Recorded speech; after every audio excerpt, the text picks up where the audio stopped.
40 دن تک عثمان پر آب و دانہ بند رکھا. پھر 40 دنوں کے بعد عثمان مظلوم پر یلغار کی. حضرت علی رضی اللہ تعالی عنہ حضرت عثمان کے پاس آتے ہیں, کہتے ہیں عثمان اب آپ کی مظلومیت برداشت نہیں, آپ امیر المومنین ہیں, ہم آپ کی حکم عدولی بھی نہیں کر سکتے, آپ ہمیں اجازت دیجئے کہ ہم ان غنڈوں کو ٹھکانے لگا دیں. یہ مٹھی بھر شرپسند ہیں, تخریب کار ہیں, اجازت دیجئے. عثمان سب کچھ سننے کے بعد فرماتے ہیں علی میرا ضمیر گوارا نہیں کرتا کہ میری وجہ سے خون ریزی ہو اور مدینے کی گلیاں انسان کے خون سے سرخ ہو جائیں.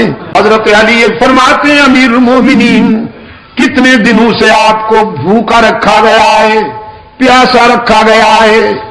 عثمان فرماتے ہیں علی بھائی آج تو پیاسا نہیں ہوں, آج تو سارے دکھ دور ہو گئے. آپ کے آنے سے کچھ دیر پہلے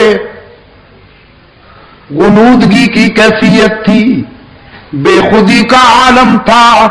خواب میں رحمت للعالمین مسکراتے ہوئے ملے. رحمت عالم صلی اللہ علیہ وسلم نے فرمایا عثمان 2 راستے ہیں, ان میں سے ایک چن لو. ایک راستہ یہ ہے کہ اپنے دشمنوں کے لیے بد دعا کرو, وہ ہلاک ہو جائیں, زمین پھٹے گی اور غرق ہو جائیں. اور دوسرا راستہ ہے صبر والا, دوسرا راستہ ہے صبر والا. پہلا راستہ ہے جذبات والا اور دوسرا راستہ ہے صبر والا.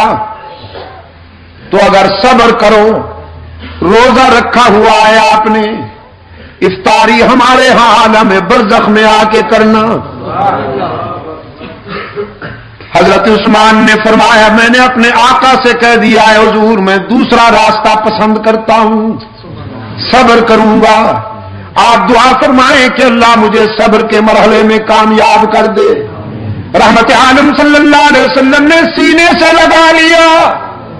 حضرت عثمان فرمانے لگے میرے سینے پر حضور اکرم صلی اللہ علیہ وسلم نے پیار کا ہاتھ رکھا, ساری پیاس دور ہو گئی. میں اب تک دل کی گہرائیوں میں حضور کے ہاتھ کی ٹھنڈک محسوس کر رہا ہوں. اور فرمانے لگے علی میرے آقا نے فرما دیا ہے کہ آج افطاری حضور کے دسترخوان پہ ہونے والی ہے. نظام کائنات درہم برہم ہو سکتا ہے, میرے آقا کا اشارہ غلط نہیں ہو سکتا. صبر کروں گا, آپ بھی صبر کیجئے. نماز عصر پڑھی, لباس بدلا, قرآن کو سامنے کھول کر بیٹھ گئے. بڑی تختی والا قرآن کریم تھا, چمڑے کے اوراق پہ لکھا ہوا. قرآن کریم کی تلاوت شروع کر دی. پہلے پارے کی آخری آیتیں تلاوت ہو رہی تھی کہ قاتل دیوار پھاند کر اندر آ گئے.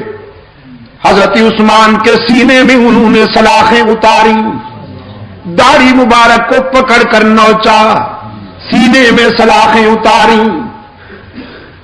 گھائل ہو کر حضرت عثمان کے سینے سے خون کا فوارہ نکلا. قرآن نے اپنے ورقوں میں محفوظ کر لیا. قرآن کے ورقے خون عثمان سے رنگین ہو گئے. اور پھر جب گھائل ہو کر گرے تو عثمان قرآن ہی کے دامن میں جا گرے. عثمان نے قرآن کو اور قرآن نے عثمان کو سینے لگا کر یاری پکی کر لی نا.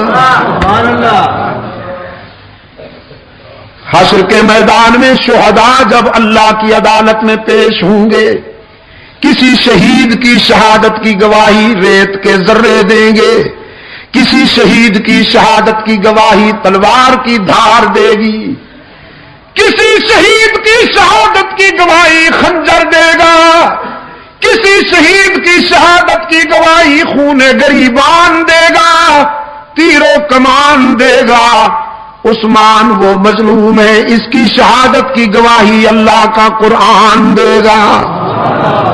عثمان نے جان دے دی لیکن قرآن کا دامن نہ چھوڑا.